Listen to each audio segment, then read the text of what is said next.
Konnichiwa everyone! Magandang araw sa inyong lahat. Welcome back dito sa ating channel. Kasama niyo na naman ang inyong one and only Mama Mia para sa panibagong yugto. Charot, yugto, hindi pala. Panibagong kwento para sa araw na ito. Hello po sa inyong lahat. Maraming salamat at nandito kayo, ligtas na nakikinig dito sa ating programa. Thank you very much for dropping by at masayang-masaya ako dahil lagi pa rin kayong nandyan, nakasuporta at nagmamahal nitong ating munting program. Salamat po. And syempre sa mga mag-shopping dyan, ako kung meron kayong gustong bilhin, pakitingin na lang sa ating showcase sa baba. Wow, may pa-showcase na sa YouTube. Oo, may mga tinag ako, mga products dyan. Kung may mga nagustuhan kayo, pwede po kayong bumili through that link and through that tag. Maraming thank you sa inyong lahat. And syempre sa ating mga old and new subscribers, maraming salamat sa pagbabalik. I love you all so much. Hi ako kay Evelyn Tumanday from Iloilo City. Kay Bella Natura, maraming salamat at laging nakaabang sa ating mga upload all the way from Singapore. Thank you very much. Hi din kay Sheila Arroyo, hello sa'yo. Kay Marvy Monticelio, Elena Lynn. Elena Lynn, hello sa'yo. Hi sa family Paglibuan from Isabela and family Padre from Nueva Ecija. Hi din kay Peachy Peach, maraming salamat sa pakikinig. Ayan, hello kay Annalise Estanco, maraming salamat at lagi kayong nagmamahal sa atin. Hi din kay Angelina Kapungkol. Maraming thank you, Ma'am LV. Hello po sa inyo. Hi din kay Sally Buma. Hi din kay Alcura Ukit. Maraming salamat. Kay CR Ash Pearl Jen. Maraming salamat talaga. Ano ba? Nabubulol si Mama Mia. Hi din kay Irving David. Maraming salamat. Joanna De La Puente. Hi din kay Gemini 0524. Kay Sir Reynaldo de Vera, Renaline Silvano, maraming salamat. Rose Uni, Gimaras Girl, Rosita Benavides, maraming salamat. Hi din kay Jonalyn Flores, kay Dez Limbo, kay Chuvidet Bornales, maraming salamat po.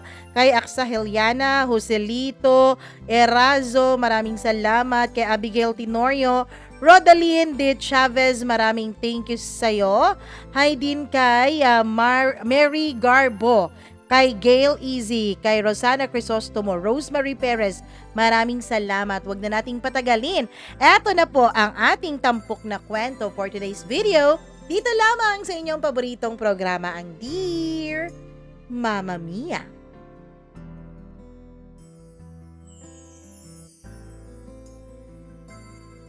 Sa dinami-dami ng mga pagkakamaling nagawa ko sa buhay ko, eto ang isang pagkakamaling hanggang ngayon ay pinagdudusahan ko.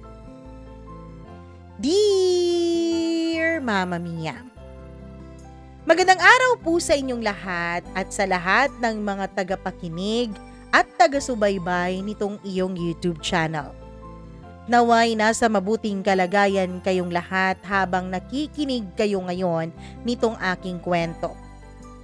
Ang kwentong ibabahagi ko sa inyo, Mama Mia, ay tungkol po sa isang pagkakamaling nagawa ko sa buhay ko.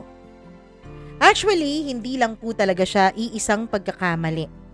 Maraming pagkakamali siyang nagkapatong-patong hanggang sa ngayon ay hindi ko na malabasan pa ang kumunoy na kinasasadlakan ko.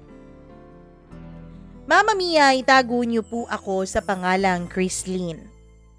Isa po akong babaeng lumaking parang walang nagmamahal sa kanya. Namulat po ako sa mundong ito, Mama Mia, nang wala na ang aking mga magulang.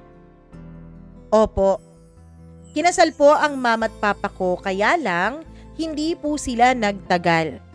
Hindi po kasi sila tunay na nagmamahalan. Ang totoo niyan ay nabuntis lamang ng papa ko ang mama ko nang hindi sinasadya. Tapos nagalit ang lolo't lola ko nung nalaman nilang nagdadalang tao si mama. Pilit nilang ipinakasal ang aking mga magulang kahit na hindi naman sila nagmamahalan.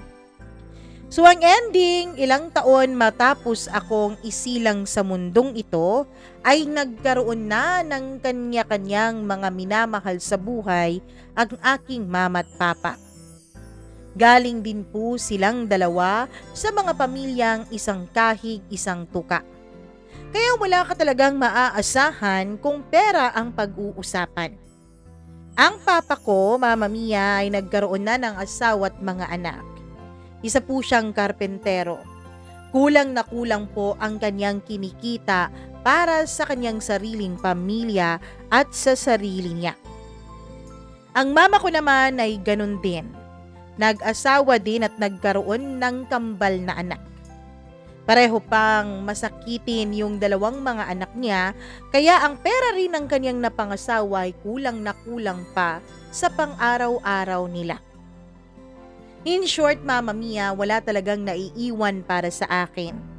Walang kahit na konti o isang kusing na naibabahagi sa akin. Ang tanging nagpapaaral at nag-aalaga sa akin ay ang aking lolang matandang-matanda na rin. Wala na rin ang lolo ko. Bata pa lamang ang mama ko nung namatay si lolo. Wala pa ako sa mundong ito, wala na po si lolo. Mag-isa lang po akong tinataguyod ng lola ko. Meron naman akong mga tiyahin at tiyuhin, pero gaya ng sitwasyon namin ay isang kahig, isang tuka rin silang lahat. Kulang na kulang pa ang kanilang kinikita para sa maghapon ng kanilang pamilya. So Mama Mia, lumaki po talaga ako na halos lahat ng damit na ginagamit ko ay kung hindi pinaglumaan ng mga pinsan ko ay tinahi ng lola ko. Mula sa mga rita-ritasong tela na ibinigay sa kanya ng aming kapitbahay na mananahi. Tinituruan niyang manahi ang lola ko kaya lang wala po kaming sariling makina. So in short Mama Mia, hindi rin po nakapagtahi ang lola. Sadyang tagapaglabada lamang siya. Third year high school ako nung nagkasakit ang lola ko sa baga. Nagkaroon siya ng tuberculosis, Mama Mia, at grumabi po yun ng grumabi hanggang sa hindi na nga niya nakayanan pa. Namatay ang lola ko. Masakit na masakit yun para sa akin dahil pakiramdam ko, lola ko lang talaga ang nagturing sa akin bilang kanyang kamag-anak at kadugo. Matapos mailibing ang lola ko ay narinig ko pang nagtatalo ang mama at papa ko kung saan ako titira. Wala na rin kasi akong lola sa kabilang side, Mama Mia. Wala rin gustong umampun sa akin sa mga tiyuhin at tiyahin ko. Sa'yo na lang ang anak natin. Alam mo namang namumroblema pa ako sa dalawang kambal. Masakitin yun at alagain. Alangan namang dagdagan mo pa ako ng tagapag-alaga. Alam mo, mas mabuti ngang sa'yo si Christine kasi makakatulong na yan sa pag-aalaga sa mga anak mo eh. Oo nga, pero paano naman ang pag-aaral ng batang yan? Hindi yan kayang tustusan ng asawa ko. At ano akala mo, kaya kong tustusan ang pag-aaral ni Christine? May mga anak din ako. Mama Mia, dun ko napagtantong tunay nga talagang walang nagmamahal sa akin. Pinagpapasahan-pasahan lang ako nila. Walang may gustong tumanggap sa akin. Ayos lang po yun. Kaya ko naman pong mag-isa dito sa bahay. Anak, hindi naman sa ganon, sabi ng mama. Ayos lang po, sanay naman na ako. Tsaka kaya ko naman na ang sarili ko. O sige anak ha, basta mag-ingat ka dito. Tapos, eto yung konting perang naipon ko. Gamitin mo na lang bilang pampasimula mo.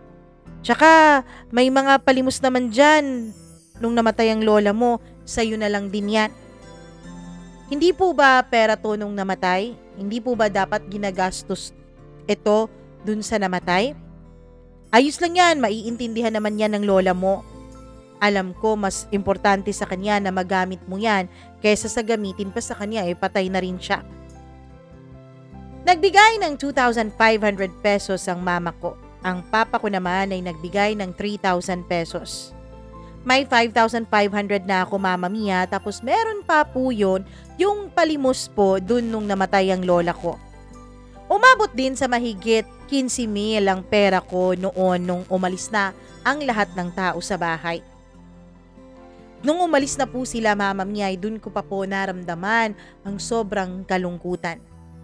Nakakalungkot at napakahirap pala talaga ang mag-isa Mama Mia. Hindi mo kinakaya ang mga pagsubok, lalong-lalo na kapag natutulog kang mag-isa sa gabi. Matatakutin pa naman ako, kaya hindi ko talaga lubos maisip kung paano ako magso-survive noon. Pero habang tumatagal ay nakakasanayan ko na rin yon. Pinagpatuloy ko ang pag-aaral ko. Ang totoo niyan, Mama Mia, bumili na lang ako ng napakaraming mga delata, instant noodles at bigas para lang makasurvive ako. Pero napakabilis pong maubos nung pera. Lalong-lalo na, Mama Mia, nung nag-umpisa na ang mga kung ano-anong projects ko sa school. Natapos ko naman po ang 3rd year high school, kaya lang hindi ko na kayang pag-aralin pa ang sarili ko sa 4th year. Pumunta ako sa bahay ng mga magulang ko. Kahit ayaw ko ay napilitan ako para lang manghingi ng kahit na konti para makapag-aral ako ng 4th year high school. Kaso lang wala na silang maibigay pa. Tinarayan pa ako ng mama ng mga kapatid ko sa ama. In short, ng madrasta ko. Ano ka ba naman? Bakit mo naman dinala yung anak mo dito? Hindi ko naman siya dinala.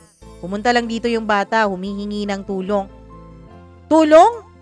Anong hihingin niya sa atin? Ikulang na kulang pa nga yung pasahod mo para sa atin sa mga anak eh. Oo nga, makikiinom lang ng tubig at aalis na rin yan. Hindi ko na inantay pa na lumabas ang tatay ko sa bahay nila Mama Mia at umalis na ako ng walang paalam. Muli ay sumakit na naman ang dibdib ko. Ganon din ang naging sitwasyon ko doon sa mama ko. Hindi naman sa ganon ang ugali ng kanyang kinakasama, pero pareho po silang walang maibigay sa akin.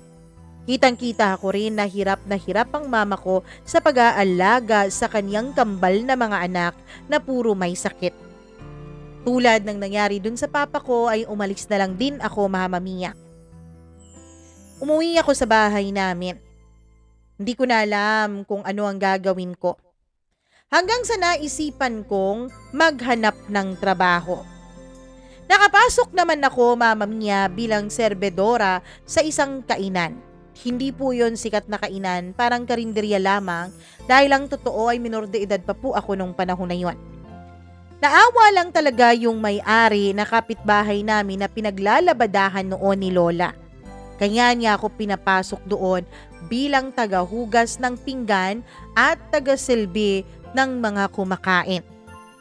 Pero napakaliit lang po ng pasahod nila. Ayos na rin yun sa akin dahil nalilibre naman ang pagkain ko.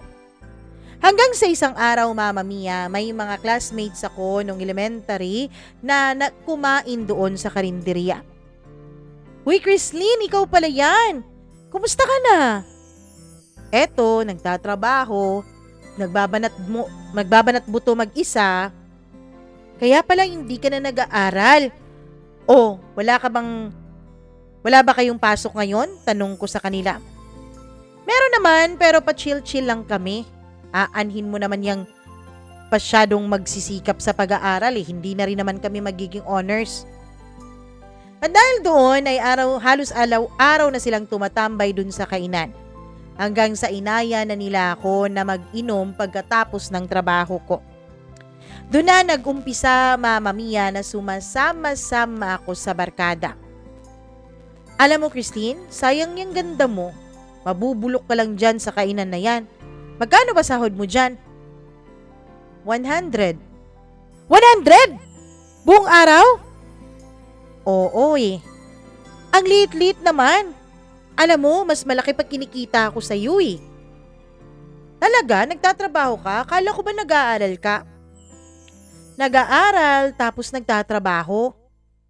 Sabi ng kaibigan kong itago natin sa pangalang Jenny. Nagtatrabaho? Ano naman ang trabaho mo? Simple lang. Pagpapakasarap. Gulong-gulo ako noon Mama Mia. May trabaho bang nagpapakasarap? Meron. Yung trabahong bubuka ka lang. In short, Mama Mia, ang kaibigan kong si Jenny ay nagbibigay ng aliw. Pero hindi po siya sa club nagtatrabaho. Ang trabaho niya po, Mama Mia, ay para po siyang merong parang broker kung ang pag-uusapan natin ay mga lupain at ari-arian. Parang meron pong nagbibenta sa kanya at kapag may bumili ay tsaka niya pupuntahan ito.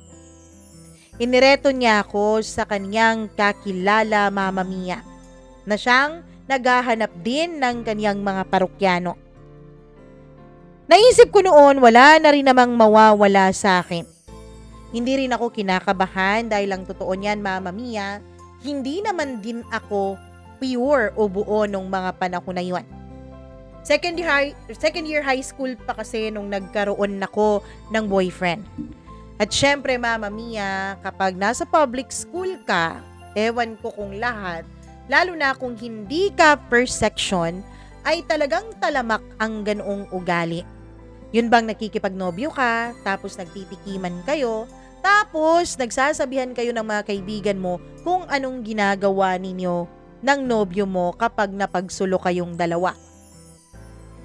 Nandoon po ako sa generation na ganoon, Mama Mia. Sa generation na pinagmamalaki pa kapag meron nang nakakuha sa pagkababae mo.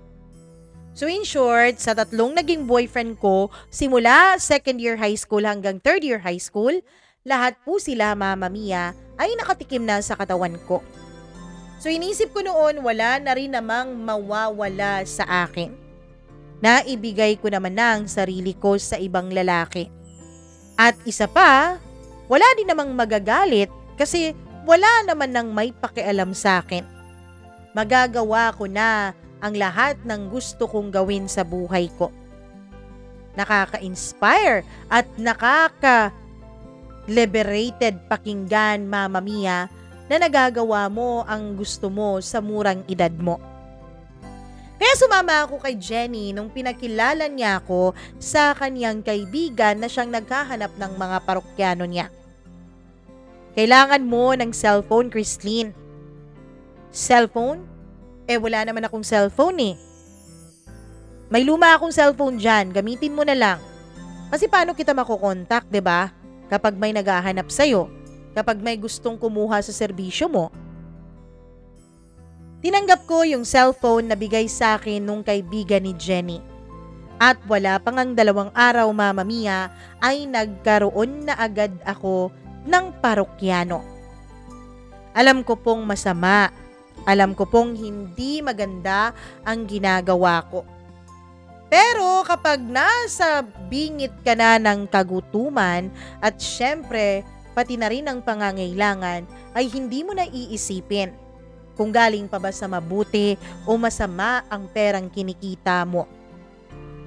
Sa unang gabi ko ng pagtanggap ng parokyano ay kumita ako ng 800 pesos, Mama Mia. 1,300 yun, pero yung pasobra na 500 ay kinuha syempre nung nagreto sa akin, nung kaibigan ni Jenny na siyang para pong bugaw namin. At syempre, Mama Mia, bayad din yun sa lumang cellphone niya na ginamit ko. 2 deduction pa tong cellphone na. Sa susunod na 2 parokyano mo, 500 ulit ang kukunin ko sa'yo. Pero sa mga susunod naman na, nasa 250 na naman. Pumayag ako dahil di hamak na mas malaki po yun kaysa sa kinikita ko sa karinderya. Nakakabayad na ako ng kuryente at tubig dahil naputulan po ako, Mama Mia, nung nawala nga ang lola ko. Hanggang sa sunod-sunod na rin ang naging parokyano ko. Minsan nga sa isang araw ay nakakadalawa o nakakatatlo ako, lalo na kapag nasa gana po ako. Hanggang sa nasanay na ako sa ganong klaseng buhay. Huwag po sanang pamarisan ng mga kabataan na nakikinig ngayon sa inyong programa itong aking pinagdaanan. Dahil, Mama Mia, maganda lang po siya sa pakiramdam sa labas. Pero kapag mag-isa ka na lang sa gabi, ay naiisip mong ang dumi-dumi mong babae. Pero wala eh. Wala akong choice dahil ito ang buhay na kinagisnan ko. Wala akong choice dahil wala naman akong tinapos na pag-aaral. Inisip ko noon na sige, mag-iipon lamang ako. At kapag nakaipon na ako, ay titigil ako pagkatapos ay ipagpapatuloy ko ang pag-aaral ko. Pwede mo namang ipagpatuloy ang pag-aaral mo. Mayroon namang ALS. Sabi pa ni Jenny. Talaga? Pwede na ako dyan? Pwede ka na, 18 ka na eh. Sige na, pa-enroll ka na doon. Eh ikaw, bakit hindi ka nag-aral ng college? Ayoko na. Bakit ba ako mag-aaral eh? Meron namang easy money na ganito. Paano kung hindi na tayo mabenta? Yan ang dapat mong paghandaan, Christine. Ako nga, nagpatayo na ako ng malaking sari-sari store sa amin eh. Binabantayan ko kay mama. Hindi ba nagtataka ang mama mo kung saan galing ang pera mo? Alam niya, alam ng pamilya ko kung saan galing ang kita ko. At ayos lang sa kanila? Oo naman, si ate ko nga ganito din ang trabaho. Yung bunso namin, feeling ko papasok din sa ganito. Ayos lang sa'yo na pumasok sa ganito ang bunso mong kapatid?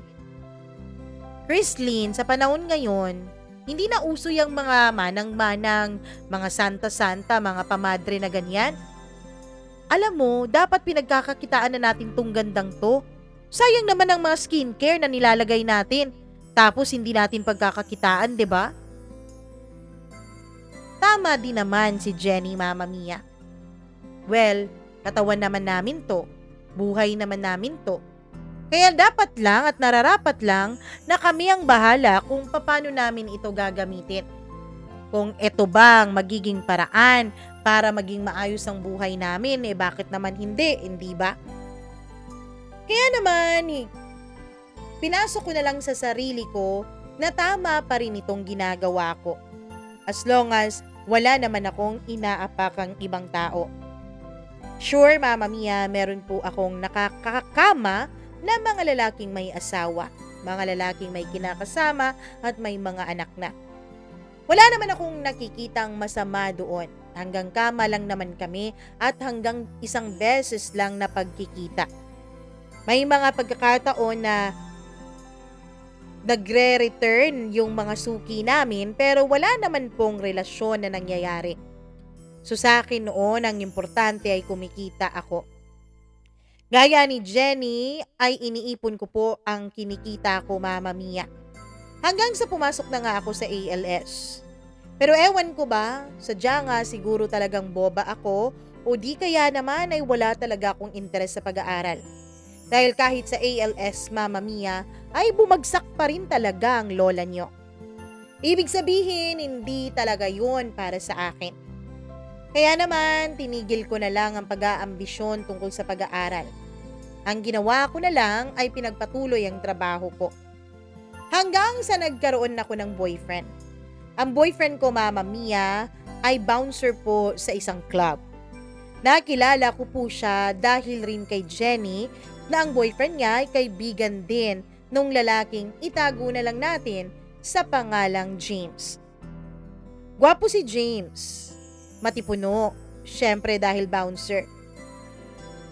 Nagsama kami sa bahay ng lola ko 1 month pa lang nung mag-umpisa kaming maging magkarelasyon. Wala naman akong nakikitang masama. Isa pa, mas makakatipid din ako kapag nandun si James. Syempre, Mama Mia, alam ni James ang trabaho ko. Alam niya kasi ang trabaho ni Jenny. Si Jenny naman kasi talaga ang tipo ng babaeng hindi kinakahiya ang trabaho niya kahit pa nakakahiya iyon sa paningin ng iba. Naging maayos naman ang relasyon namin ni James nung una. Siya ang gumagastos sa aming groceries at ako naman sa mga bills sa bahay. Pero Mama Mia, nataon na nawalan ng trabaho si James dahil nagkaroon siya ng kaaway sa bar. Ang mismong nakaaway niya ay kaibigan ng may-ari, kaya natanggal siya sa trabaho.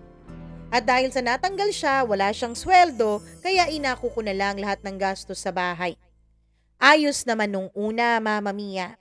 Kasi kahit na ako ang gumagastos sa bahay, namimili ng groceries at nagbabayad ng mga bills, ay siya naman ang bahala sa mga gawain sa bahay.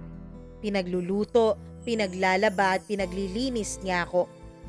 Kaya naman wala akong naging problema kahit pa parang naging magkabaliktad ang aming responsibilidad dalawa ni James.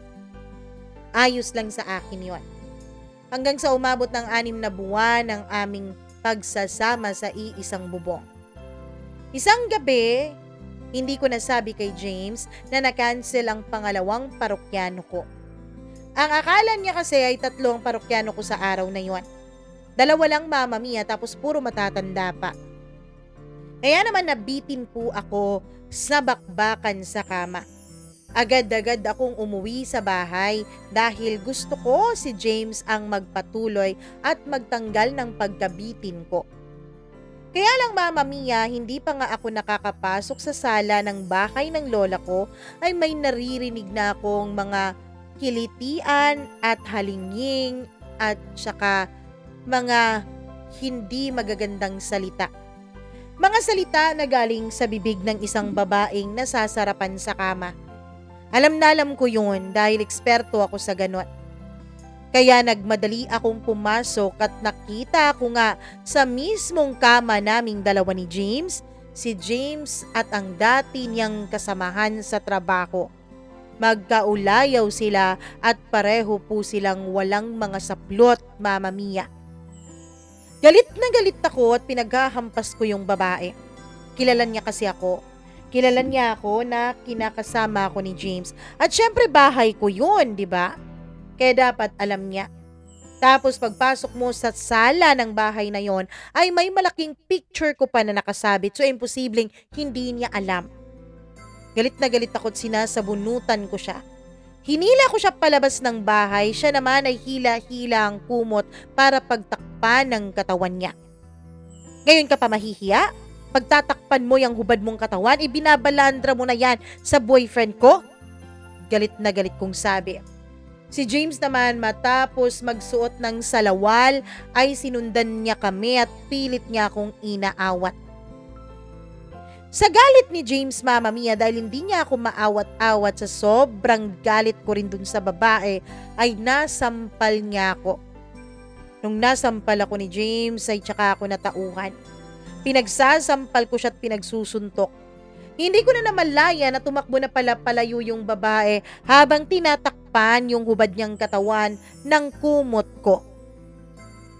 Iyak ako ng iyak noon. Ang dami-daming mga kapitbahay na nakasaksi sa mga pangyayari.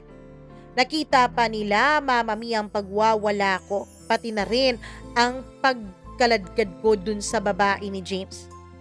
Hinila ako ni James papasok sa bahay at nung makapasok na kami ay sinampal niya ulit ako. Bakit ba napakaskandalosa mo ha, Christine? Ano? Ako pa yung skandalosa? Oo, ikaw naman talagang nag-skandalo, di ba? Nakakahiya ka. At ako pa bang dapat mahiya ha, James? Pamamahay ko to, James. Dinala mo dito yung walang hiya mong babae. Bakit? Bakit ka nagagalit kung may kinakana akong iba? Eh ikaw naman nagpapakana ka rin sa kung kani-kaninong lalaki araw-araw, di ba? Sobrang sakit ng sinabi niya kaya nasampal ko siya ng sobrang lakas din. Bakit hindi ba totoo? Bakit mo sinusumbat sa akin yan ngayon ha, James? Simulat sa alam mo naman na yan ang trabaho ko, di ba? At yan ang nagpapalamon sa'yo. Nung sinabi ko yun ay sinakal niya ako bigla, Mama Mia. Ano? Anong sinabi mo? Huwag na huwag mong isusumbat sa akin yung pagpapalamon mo sa akin. Dahil pinagsisilbihan ko yan. Ako naglalabas sa'yo, ako naglilinis ng bahay mo, ako namamalansya, ako nagluluto, at pinapaligaya din kita sa kama. Kaya huwag na huwag mo yung isusumbat sa akin. Hayop ka, James. Lumayas ka sa bahay ko ngayon din. Oo, lalayas naman talaga ako eh. Napaka-feeling perfect mo. Akala mo wala kang dumi sa katawan, eh kung sino-sinong lalaking nakakalaway sa'yo. Kala mo ba maganda sa pakiramdam na umuuwi ka sa akin? naliligo pagkatapos nakikipagsiping? Kahit na alam kong galing ka sa kakasiping ng ibang lalaki? Hindi madali sa akin yun, Christine. Kaya nararapat lang na tapusin na natin ang relasyon na to. Mama Mia, pagkatapos niyang sabihin yun ay pumasok si James sa kwarto at nag-empake ng kanyang mga gamit. Nung nag-e-empake na siya ay dun ko na na-realize na aalis na talaga siya. Bigla akong kinabahan, Mama Mia. Bukod sa kaba ay natatakot din ako na mag-isa. Natatakot akong maranasan ulit ang lungkot nang ako lang ang nag-iisa sa bahay. Sa walang pag-aalinlangan ay niyakap ko si James. Humingi ako ng tawad sa kanya. Patawarin mo na ako. Nabigla lang naman ako eh. Bakit hindi mo kasi sinabi sa akin na may mga ganun ka pala? Ayoko na, Christine. Aalis na ako. Lumuhod ako sa harapan niya, Mama Mia. Nagmakaawa.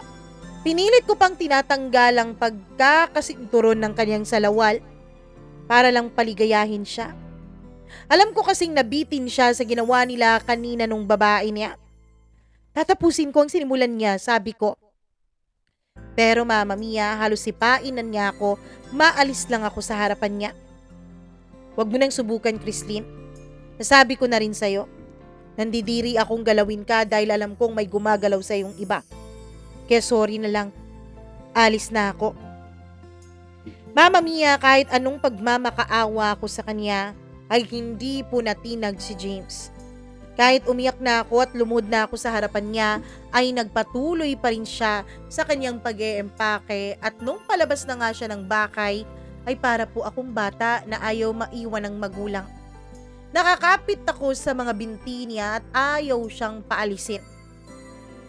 Pero sinipa niya ulit ako hanggang sa maalis na nga ako sa harapan niya, Mama Mia.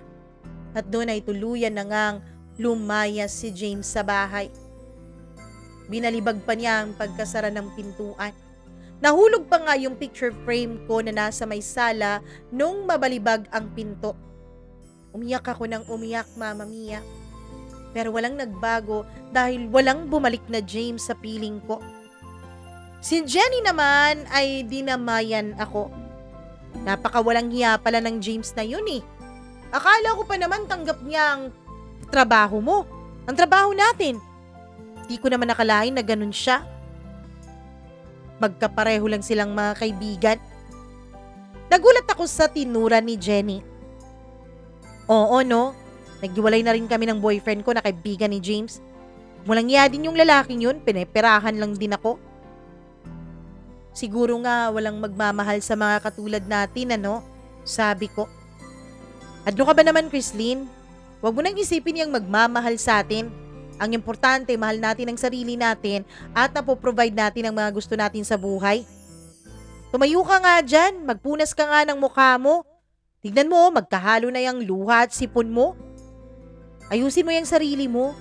Huwag mong iyakan yung lalaking yun, di naman kawalan yun. Bakit? Magaling ba sa kama? Oo. Sa kama lang magaling yun. Wala namang ibang galing yun eh. Tsaka may makikita ka pang mas magaling sa kama. Sa dami-dami ba naman ng mga nakakatrabaho at nakakasalamuha natin eh. Mama Mia, inabot ng halos 2 linggo ang pagmumukmuk ko. Hindi ako tumatanggap noon ng mga parokyano, Mama Mia, dahil hindi ko talaga kaya. Magang-maga pa rin ang mga mata ko sa kakaiyak. Hanggang sa naisipan kong lumabas at mamalengke. Habang nasa palengke ako, Mama Mia, may isang lalaking lumapit sa akin. Chrislyn, ikaw na ba yan? Inaaninag ko pa siya dahil hindi ko siya matandaan. Si Nero. Nero? Oo, ako to. Si Nero ay kababata ko nung elementary. Katabi ko rin siya sa upuan nung nag-aaral pa kami sa elementarya, Mama Mia. Hindi kami masyadong close pero magkaibigan naman kami.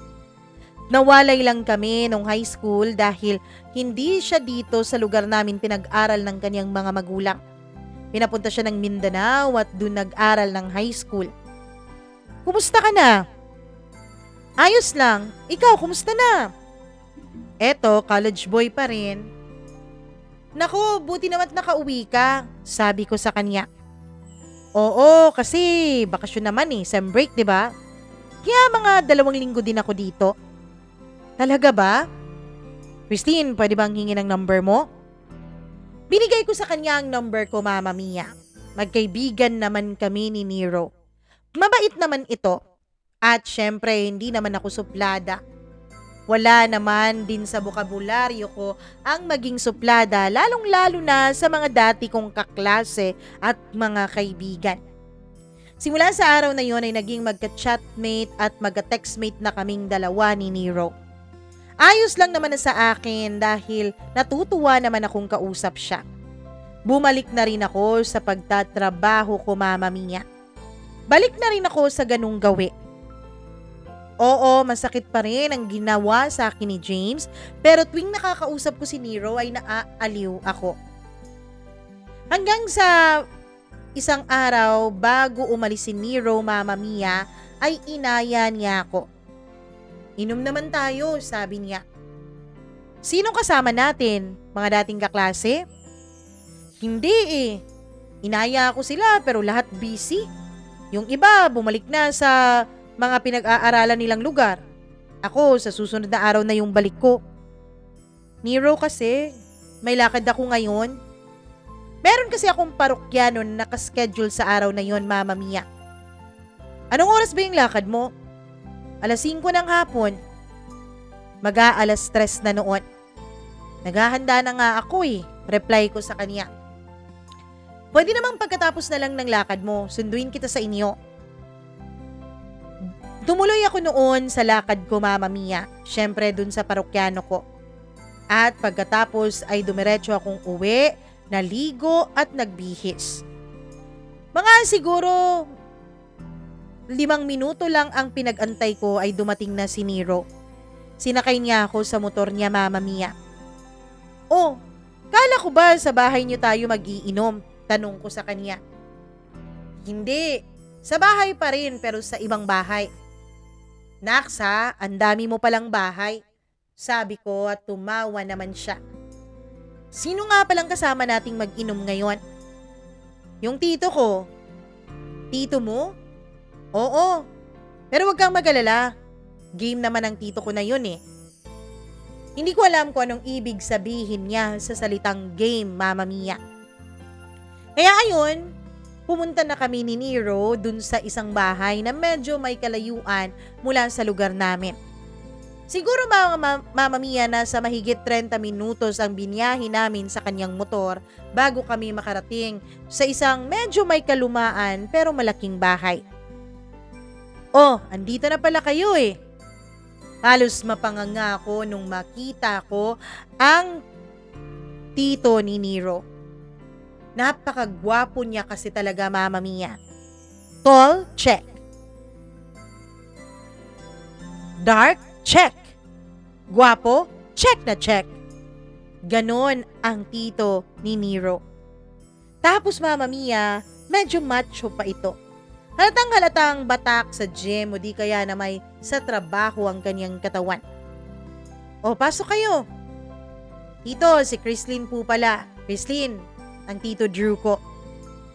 Magandang gabi po. Naku, wag mo na akong popoin. Turing mo na lang na parang magkaibigan lang tayong 3. Tayong 3 lang ba mag-iinom? Oo wala na akong ibang inimbita. Tsaka nag-ihaw na rin ako ng mga barbecue at umorder na rin ako ng iba pang pagkain. Pagdating namin sa kusina ay napakarami na nga palang pagkain. Tapos may iba't ibang brand ng mga inumin. Merong mga hard, Mama Mia. Well, umiinom naman ako pero hindi ganun karami. Kaya lang, Mama Mia, dahil may tiwala ako kay Nero, syempre uminom na rin ako. Nandun na ako Aayaw pa ba ako? Hanggang sa nag-enjoy na nga ako sa pag-uusap naming 3. Game na game kausap din tong tito ni Nero. Para bang wala siyang pinagkatandaan, Mama Mia, at parang nakakasabay pa rin siya sa amin. Sa mga trip namin at sa mga kalokohan namin. Hanggang sa naramdaman ko na medyo tipsy na nga ako. Dito ay naglaro na kami ng spin the bottle, Mamma Mia. Puro dare yon. At ang mga dare nila ay puro halik-halik lang naman sa pisngi. Kaya naging maayos pa rin yun sa akin. Kahit na nalalasing na ako noon ay alam ko pa rin naman ang mga nangyayari sa aking paligid. Hanggang sa inantok na nga ako. Sinabi ko na yun kay Nero kaya iginiyanan niya ako sa isang kwarto. Dito tayo matutulog. Tayo? Anong tayo? Bakit tayo? Tayong dalawa, sino pa ba? Mamma Mia, dahil medyo natataypan ko naman noon si Nero, ay pumayag na rin ako na magtabi kami sa kama. Siyempre, hindi lang basta tabi ang ginawa naming dalawa dun sa kama, Mamma Mia. Nagumpisa sa paghaplos-haplos niya sa balikat ko. Hanggang sa pinaharap na nga niya ako sa kanya dahil kani-kanina lang ay nakatalikod naman ako. Inumpisahan niya akong halikan. Ako rin naman ay nagpaubaya. Hindi naman as bago sa akin ang mga ganong eksena, Mamma Mia, dahil yun nga ang trabaho ko. Wala na ring mawawala sa akin at isa pa, nagiinit din talaga ang katawan ko. Siguro dala na rin ng mga nainom namin ni Nero. Kaya hinayaan ko na lang din siya sa kaniyang mga ginagawa sa aking katawan. Ako din naman, Mamma Mia, ay sumasagot sa mga haplos at halik niya. Hanggang sa tuluyan na ngang may nangyari sa aming dalawa ni Nero. Hinangkin na nga niya ako. Nakalimutan ko nga na nasa ibang bahay pala kami at hindi ko napigilan ng mga ungol at halinghing ko na talagang napalakas naman. Mag-aalauna na noon ng madaling araw nung natapos kami ni Nero. Pinikit ko na ang mga mata ko dahil talagang antok na ako, Mamma Mia. Oo, medyo nawala naman ang kalasingan ko dahil sa nagawa naming dalawa ni Nero, pero inantok pa rin talaga ako. Siguro nga dahil sa sobrang pagod sa araw na yon. Nakadalawang kliyente kasi ako sa araw na yon, tapos idagdag mo pa si Nero. Kaya nakakapagod din talaga. Pero nagulat na lang ako, hindi ko alam kung anong oras na yon nung dalawang labi na ang humahalik sa magkabilang leeg ko. Nung nilingon ko ang kaliwang bahagi ng katawan ko at minulat ko bahagya ang aking mga mata, ay nakita ko ang tito ni Nero na si Drew. Mamma Mia, dahil sa sobrang puyat ko, hindi ko alam ay nakatulog pa rin ako. Pero naramdaman ko ang masarap na pakiramdam sa aking katawan.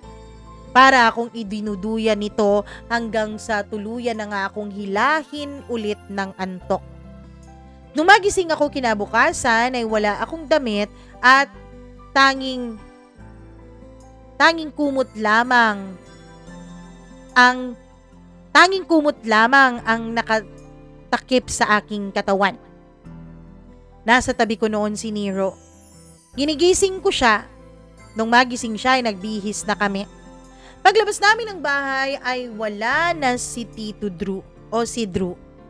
Sabi ni Nero ay nasa trabaho na raw ito. May pagkain pa na halatang galing pa kagabi pero nainit na kaya kumain na lang kaming dalawa. Pagkatapos noon ay umuwi na rin kami at hinatid na ako ni Nero.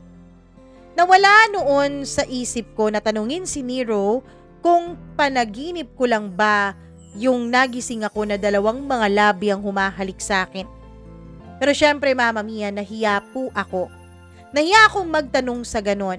Kahit naman yun ang trabaho ko, Mamma Mia, never ko pa naman pong naranasan na dalawang lalaki sa iisang pagkakataon at iisang kama. Kaya hindi ko na lang tinanong yon. Kinumbinsi ko na lang ang sarili ko na panaginip lamang yun, Mamma Mia. Lumipas pa ang araw at hindi na nagparamdam pa sa akin itong si Nero. Bumalik na ito sa Mindanao kung saan ito nag-aaral. Wala na rin naman yun sa akin, Mamma Mia. Dahil una sa lahat, wala naman po kaming usapan dalawa. Hindi naman kami. Wala naman kaming relasyon, kaya wala akong karapatang magtampo kung hindi siya nagpaalam sa akin. Kung may nangyari man sa amin talagang dalawa, desisyon ko na rin naman yun. Nang patuloy ang buhay ko. Hindi na ako nagkaroon pa ng pagkakataon sa mga relasyon-relasyon, Mama Mia, dahil ayoko na rin talaga. Hanggang sa isang araw, may biglang nag-text sa akin. Isang unknown number na nangangamusta. Kamusta? Hindi ako nag-reply. Akala ko kasi ay si James yun dahil sa mga huling araw ay si James panay ang kulit sa akin. Panay gustong makipagbalikan at namimiss niya raw ako. Nagsusorry at sabi niya hindi na raw niya uulitin ang nagawa niya sa akin. Pero ayoko na talaga, Mama Mia.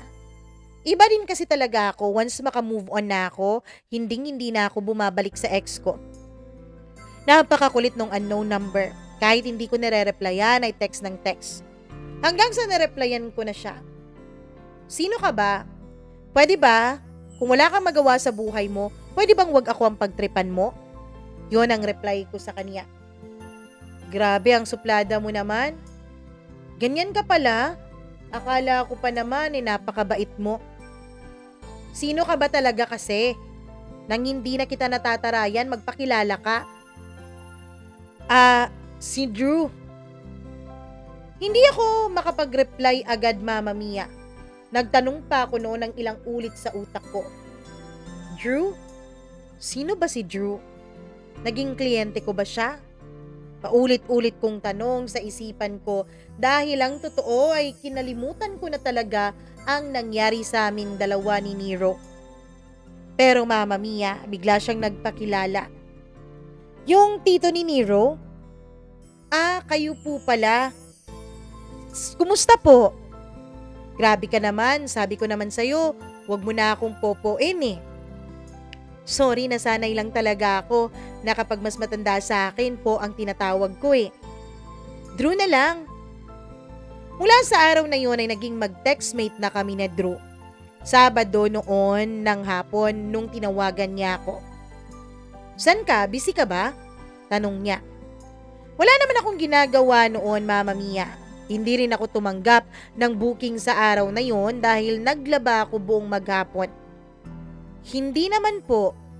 Ayan ka na naman sa kakapo mo eh. Sabing Drew na lang eh. Hindi naman Drew, sabi ko. Ayan, ganyan dapat. Kung hindi ka busy, pwede bang magkita tayo? Magkita? Bakit? Wala lang. Gusto ko lang may kasama. Gusto kong uminom eh. Wala ka bang kaibigan? Bakit ako ang tinatawagan mo? Meron naman akong kaibigan pero mas gusto ko ikaw eh.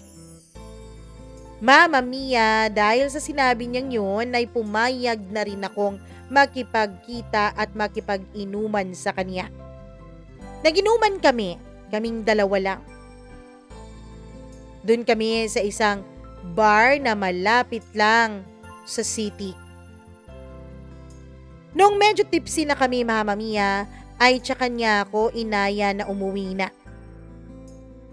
Umuwi na tayo, sabi niya.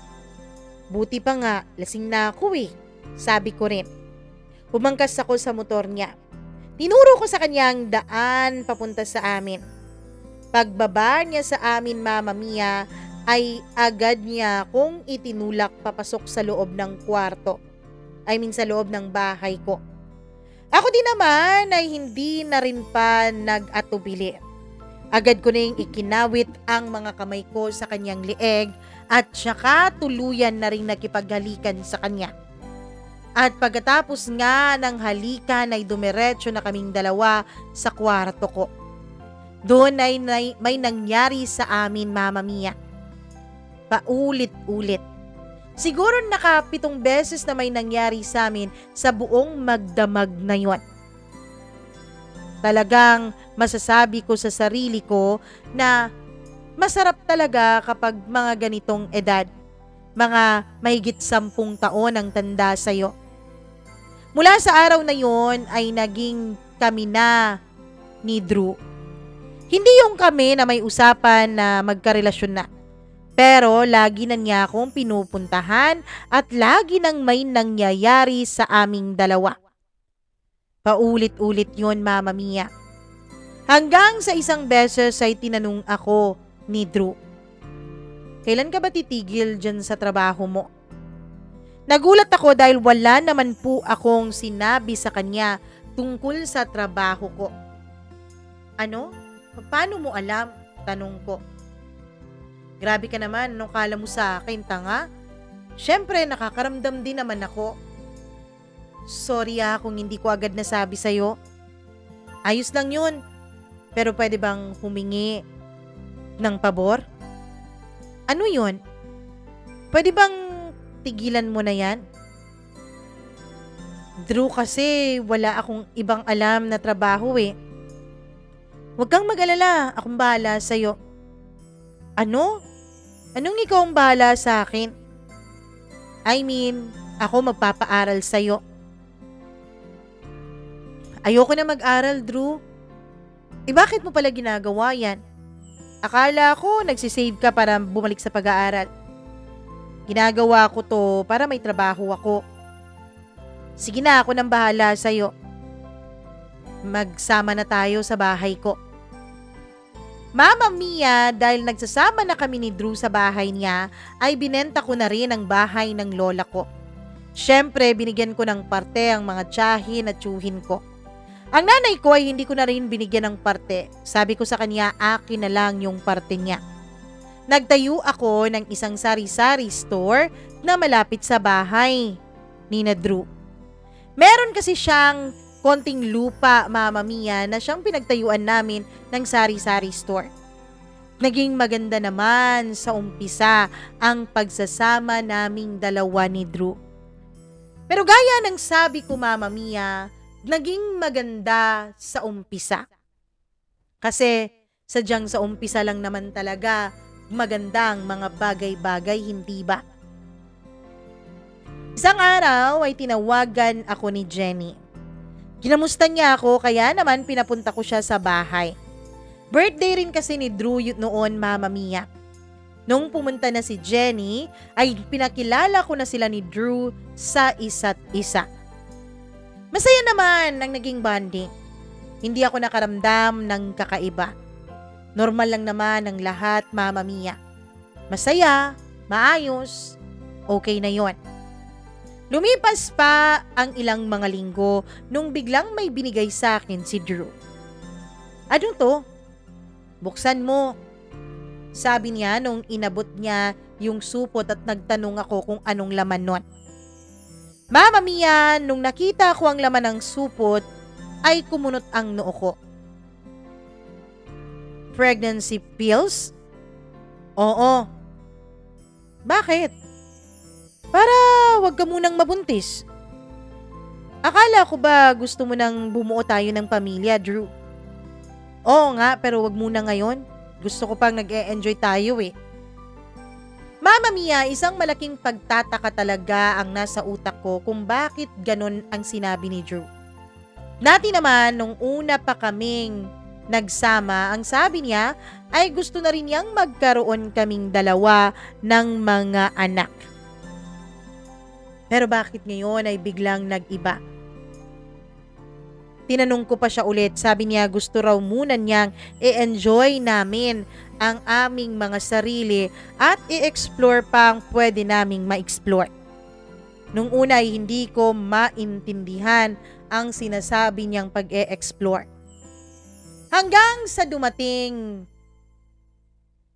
ang isang malaking pagsubok para sa akin. Isang araw, Mama Mia, ay nagulat ako dahil kagagaling ko lang noon ng palengke. Linggo kasi yon at biglang bumuhos ang malakas na ulan. Buti na lang at malapit-lapit na ako sa bahay nung bumuhos ang ulan. Basa pa rin ako nung dumating sa bahay pero at least hindi sobrang basa. Pagdating ko ay nagulat ako dahil may isang pamilyar na motor sa bahay namin bukod sa motor ni Drew. Nung pumasok ako ay nakita ko po si Nero, Mama Mia. Kumusta? Chrislyn, bati niya sa akin. Ayos lang naman, sabi ko, pero nagulat ako nung yakapin niya ako at halikan sa pisngi ko. Tinignan ko ang magiging reaction ni Drew pero parang baliwala lang yun sa kanya kaya hindi ko na lang binigyan pa ng mali siya. Nagluto na ako noon, Mama Mia, habang si Drew at si Nero ay nag-iinuman sa may sala. Pero ilang saglit pa ay nagulat ako dahil sabay na lumapit sa akin yung dalawang lalaki habang ako ay nagluluto. Bigla silang humalik dalawa sa magkabila kong leeg. Naitulak ko pa si Nero, Mama Mia, dahil sa sobrang gulat kung bakit niya ginawa sa akin yon. Ano ba? Sabi ko. Grabe ka naman, para namang hindi pa natin to nagawa dati. Biglang nagbalik sa alaala ko ang gabing yon. Ang gabi kung kailan ko unang nakilala si Drew. Ang gabi, Mama Mia, kung kailan nagising ako sa aking pagkakatulog na dalawang mga labi ang humakalik sa akin. Siguro nakita nilang dalawa ang pagtatakas sa aking mga mata. Hindi mo na maalala? Yung unang gabing dinala kita dito? Sabi ni Nero. Yun ang unang gabing pinagsaluhan ka namin ni Tito. Gulat na gulat akong nakatingin kay Drew, Mama Mia. Bigla niya akong kinuyos ng halik sa aking mga labi. Ayos lang yun, love.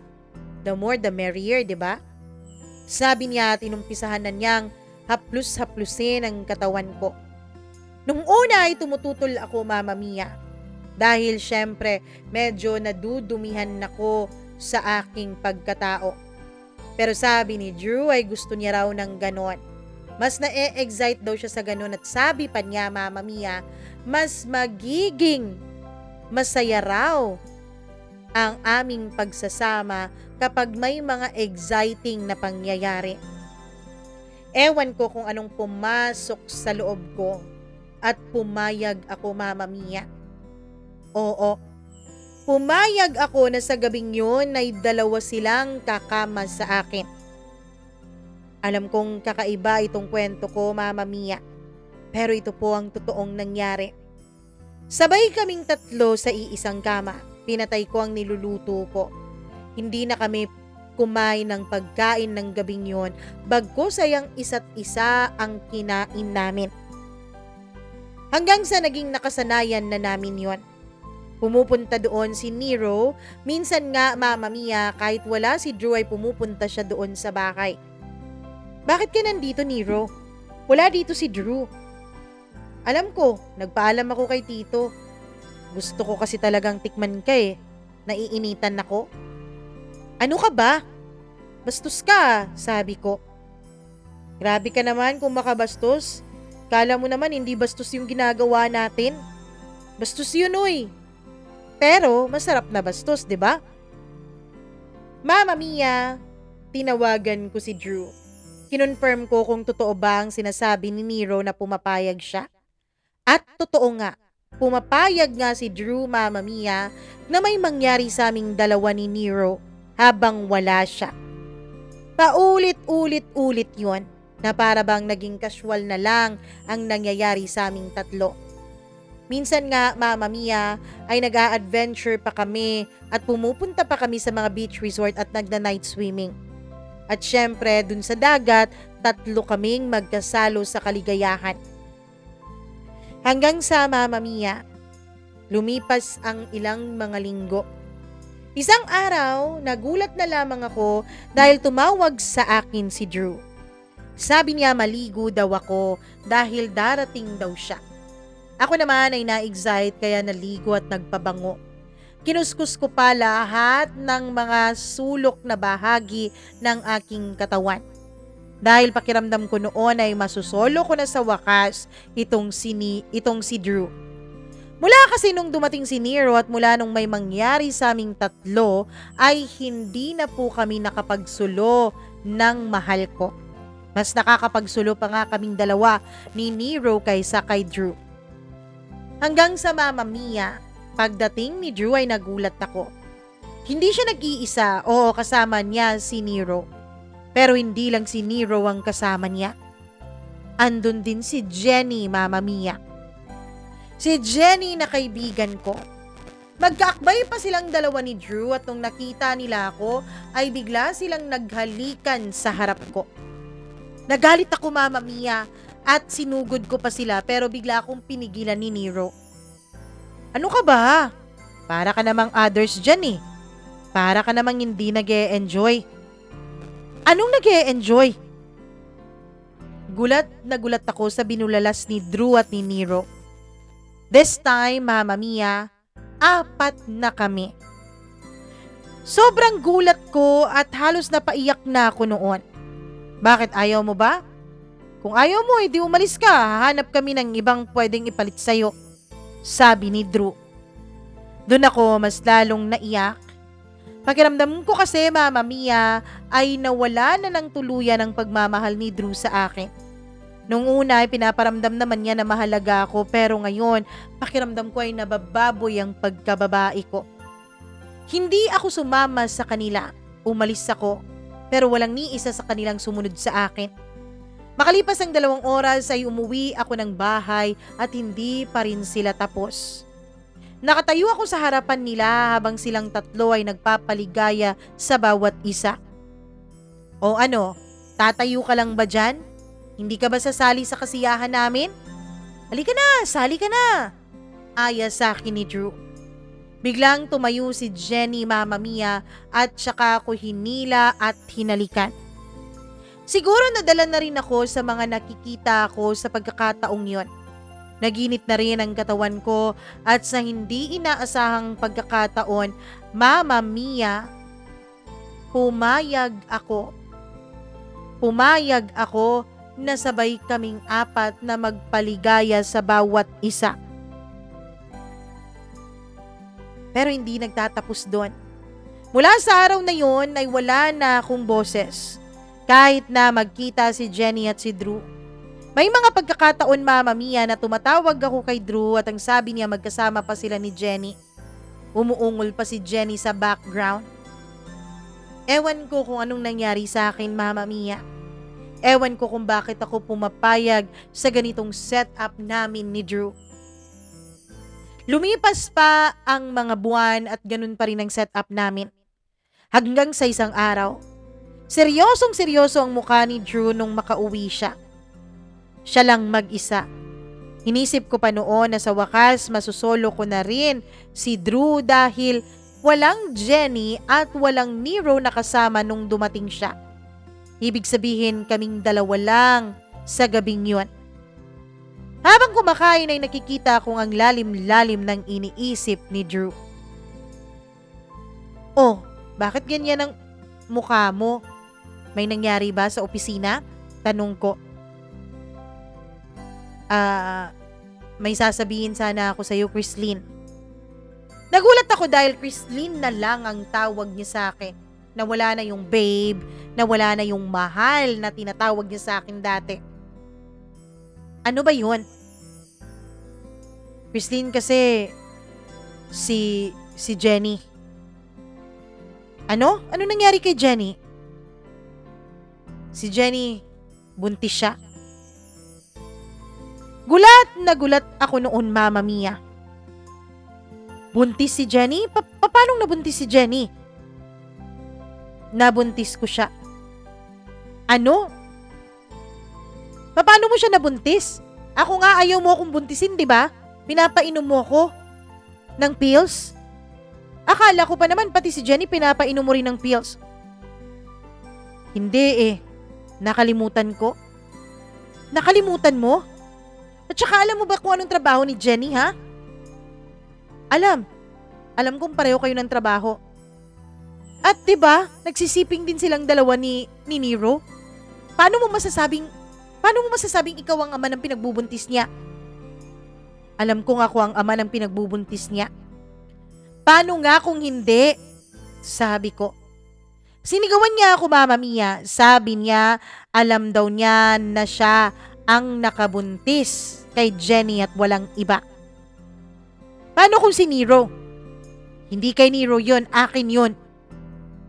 Ganun ka lang kabilis maniwala na sa'yo ang pinagbubuntis niya? Bakit? Dahil sinabi ni Jenny? Oo. At saka mahal ko siya. Mama Mia, halos nabingi ako sa huling 2 salitang sinabi niya. Mahal ko. Mahal ko. Yun ang tinawag niya kay Jenny. Mahal niya si Jenny. hindi ako. Mama Mia, hindi ko lubos sa kalain na mangyayari sa akin yon. Halos magwala ako ng araw na yon. Paulit-ulit ko siyang sinusuntok sa kanyang dibdib, Mama Mia. Tinatanong kung paano niya nagawa sa akin yon. Ako naman ay pumayag na may ibang makihati sa kanya. At pumayag din na may ibang gagalaw sa katawan ko. Para lang wag siyang mawala sa buhay ko, pero ngayon siya itong mambubuntis ng iba. So anong plano mo, ha? Ganito? Tayong tatlo dito sa bahay? Oo, sana. Pumapayag naman si Jenny eh. Ayoko! Hindi ako papayag! Mariin kong tutol sa kanya. Kung ayaw mong pumayag, edi pwede kang umalis. Mama Mia, halos gumuho noon ang mundo ko. Ako ang paaalisin niya, wag lang mawala si Jenny sa buhay niya. Kaya wala akong nagawa, Mama Mia. Pumayag po ako. Pumayag ako na may Jenny akong kahati sa bahay na yon. Na dalawa kaming reyna sa bahay na yon. Akala ko dalawa kaming magiging reyna pero hindi pala. Dahil si Jenny lang palang reyna sa bahay na yon, Mama Mia. Siya lang palang mag-isa ang magiging reyna at walang iba. Dahil mula nung lumipat siya sa bahay ni Drew, ay wala na akong ibang ginawa kundi pagsilbihan siya. Sinabi kasi ni Drew sa akin na bawal raw mapagod si Jenny. Kasi yun daw ang sabi ng doktor. Sabi pa ni Drew, ako na raw muna ang bahala sa mga gawaing bahay. Hindi raw kasi pwedeng kumuha siya ng kasambahay dahil baka maibulgar sa aming mga kapitbahay ang sitwasyon namin. Kaya ang ending, Mama Mia, para po akong naging kasambahay ni na Jenny at Drew. Nung una ay may nangyayari pa sa aming tatlo. Minsan sumasali si Nero. Nung una, Mama Mia, ay pumapayag pa si Jenny na nakikishalo ako kay Drew. Pero hindi na po nung katagalan. Lalo pa nung nanganak na si Jenny. Kitang-kita ko kung paano alagaan ni Drew si Jenny. At nung sinabi ni Jenny, Mama Mia, na hindi niya raw kinakaya na may nangyayari pa sa aming dalawa ni Drew, ay kinausap na ako ni Drew. Pasensya ka na, ha? Pero titigilan na muna natin ang nangyayari sa atin. Pwedeng kayong dalawa muna ni Nero? Ano? Drew, wala to sa usapan. Oo, pero kasi may postpartum ngayon si Jenny. Ayoko siyang mag-alala at malungkot. Alam mo naman, 'di ba, mahal ko siya. Mama Mia, dun na ako napaiyak. Dun ko na naisip na sadyang wala na talaga akong lugar sa bahay ni Drew at sa buhay niya. Pero ang nakakalungkot dun, Mama Mia, ay hindi ko po magawang umalis. Hindi ko po magawang lumabas sa sitwasyon na meron ako. Opo. Mama Mia, hanggang ngayon ay magkakasama pa rin kaming tatlo, minsan 4 sa bahay ni Drew. Pero Mama Mia, sa tuwing kaming 4 ay nagsasalo sa kama, hindi na po pumapasok sa akin si Drew. Tanging si Nero lang, dahil hindi pumapayag itong si Jenny. Ang nagagawa ko na lang ay pagmasdan silang dalawa na magkaulayaw sa kama. Minsan ay kinausap ko si Jenny. Tinanong ko siya kung bakit niya ginawa sa akin yon. Sabi niya, Mama Mia, hindi naman daw niya sinasadyang mahulog ng tuluyan kay Drew. Pero nagmamahalan daw silang dalawa. At humingi siya ng tawad sa akin. Sabi pa niya, Mama Mia, tutulungan raw niya akong makatayo sa sarili kong paa basta lang umalis na ako sa pamamahay nila. Kita mo yan? Pamamahay nila at hindi na ako kasali doon, Mama Mia. Sobra akong napaiyak. Sobra akong nalungkot. Pero wala akong magagawa. Sa ngayon ay hindi ko alam kung hanggang kailan ako magtitiis sa ganitong uri ng sitwasyon na meron ako, Mama Mia. Sana nga matapos kong ma-share itong kwento kong ito dito sa iyong programa ay magkaroon na sana ako ng lakas ng loob para tuluyan ng umalis sa bahay at sa buhay ni Drew. Alam ko, Mama Mia, alam kong may kasalanan ako sa mga nangyayari. Alam kong kasalanan ko kung bakit ako umabot sa ganito. Kung una pa lang ay hindi na ako pumayag. Kung una pa lang ay pumalag na ako, siguro ay hindi ganito kakomplikado ang sitwasyon na meron ako ngayon. Kaya lang nangyari na ang mga nangyari, Mama Mia eh. Hindi ko na rin alam kung papaano ko pa babaguhin ang mga naging desisyon ko sa buhay ko. Sana po, Mama Mia, ay may maipapayo kayo tungkol sa sitwasyon na meron ako ngayon. Sana po ay matulungan ninyo akong makaalis dito sa sitwasyon na meron ako. Ang kaligayahan ng puso ko, pati na rin ang sarili kong buhay, Mama Mia, nakakahiyaman pong aminin ay nakadepende na po ngayon kay Drew. Mahal na mahal ko po kasi siya, Mama Mia. Kahit na ang gumagalaw sa akin ngayon ay si Nero na lang, pero mahal na mahal ko po talaga si Drew. Hindi ko maisip ang buhay ko nang hindi ko siya kasama. Ano po ba ang gagawin ko, Mama Mia? Please, tulungan niyo po sana ako. Lubos na gumagalang. At hanggang dito na lang, Chrislyn.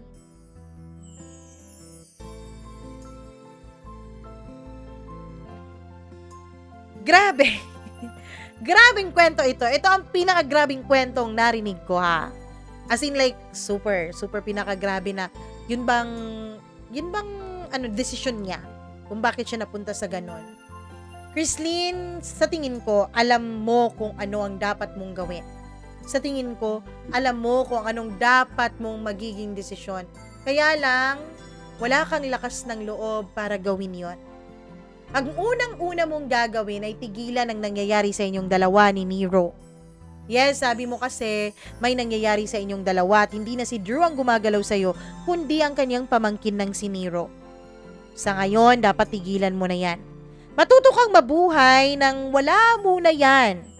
Kung hindi mo talaga kaya, hindi magsarili ka, Mariang palad ka muna, 'di ba? Huwag yung nagpapagalaw ka kay Nero, kasi habang nagpapagalaw ka sa kanya, parang tingin ko lang naman to, ha, hindi po ako expert, pero tingin ko lang naman ito na para bang gina-justify ng utak mo na okay lang na nakikipag-siping si Drew dun kay Jenny kasi nakikipag-siping din naman ako kay Nero. Parang ginagaslight mo yung sarili mo. Parang gumagawa ka ng sarili mong kasalanan, ng sarili mong kaguluhan, kadumihan para ma-justify mo yung kadumihan na ginagawa ni Drew sa'yo. Yun ang tingin ko eh. So, sa ngayon, ang unang-una mong dapat gawin ay tigilan mo na muna ang nangyayari sa inyong dalawa ni Nero. Tapos, pagkatapos nun, mag-check ka sa sarili mo. Kaya mo ba talaga na ganyan? Parang walang respeto sa'yo ang mga tao sa paligid mo. Walang respeto sa'yo si Jenny. 'Di ba? Walang respeto sa'yo si Drew. Walang respeto sa'yo si Nero. At ikaw din talaga walang respeto sa sarili mo. Sorry ha, sorry to tell you. Sorry kung masasaktan ka dito sa sasabihin ko, pero yun kasi ang basa ko eh. Wala kang respeto sa sarili mo dahil kung meron kang respeto sa sarili mo, hindi mo hahayaan ang sarili mong paulit-ulit na babuyin ng mga tao sa paligid mo. Lalong-lalo na ni Jenny, ni Nero, at higit sa lahat, hindi ka papayag na babuyin ka ng taong pinakamamahal mo. Kahit mahal na mahal mo siya, kung may respeto ka at pagmamahal sa sarili mo, hindi mo hahayaang makakaranas ng ganyang klaseng kahihiyan ang iyong sarili. So sa ngayon, ang gawin mo, puntahan mo itong si Nero, sabihin mo na wala nang dapat mangyari sa inyong dalawa, kausapin mo siya, or kung nandyan siya sa bahay ninyo, umalis ka, 'di ba? Magtinda ka dun sa sari-sari store mo, mag-ano ka, girl? Magpakayaman ka na lang kaya, 'di ba? Mag-ano ka na lang, maghanap buhay ka ng matino. Huwag ka nang bumalik dun sa dati mong trabaho dahil kapag babalik ka pa doon, pareho pa rin 'yun eh. Pakiramdam ko parang hindi mo pa rin marerespeto ng tuluyan at ng totoo ang sarili mo. So, ang gawin mo na lang ay umalis ka na muna sa bahay nyo, sa bahay ninyong dalawa ni Drew. Di mo naman yan bahay eh. Tapos magtrabaho ka. Kahit kahit konti yung pasahod, magtrabaho ka ng marangal na trabaho para maibalik mo ang respeto mo sa sarili mo. Hindi kita ginajudge, pero kapag kasi paulit-ulit mong gawin yan, paulit-ulit rin ang magiging pakiramdam mo, paulit-ulit rin na manliliit ka sa sarili mo. So kung ayaw mo na, kung talagang nahihirapan ka na sa sitwasyon mo, you have the power to stop that from happening. Happening? What happened, Bella? Ganon. Anyways, ganon, ha? So, sa ngayon, alagaan mo muna ang sarili mo, respetuhin mo sarili mo, maghanap ka ng matinong trabaho, at umalis ka na sa bahay na yan dahil klarong-klaro naman, pinakita, pinarinig, pinaramdam na sa'yo ni Drew na wala siyang pagmamahal at respeto sa'yo. So, ikaw na lang ang magmahal sa sarili mo, ha? Huwag kang makihati sa katiting na pagmamahal ng iba.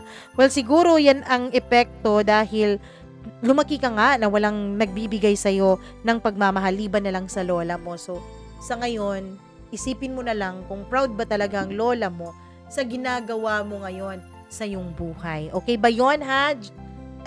Chrislyn, akala ko Jenny. Chrislyn. Anyways, maraming salamat sa tiwala mo nitong napakasensitibo mong kwento dito sa ating programa. Kung ikaw na nakikinig ngayon, kung nagustuhan mo ang kwentong ito, please i-like at i-share nyo ang video na to. Ang video? Ano ba talaga? What happened, Bella? Ang video na to, at syempre huwag kalimutan na mag-subscribe dito sa ating channel. Mag-click na rin kayo ng notification bell para lagi po kayong nanonotify sa tuwing meron tayong bagong upload o kwentong inilalabas. Kung may sarili rin kayong kwento ng buhay ninyo, please do not hesitate to tell us that story. Email lamang po kayo mamamiyacdo0317@gmail.com. Thank you so much for listening. Hanggang sa susunod na araw, paalam po. Mwah! Hanggang bukas, babu!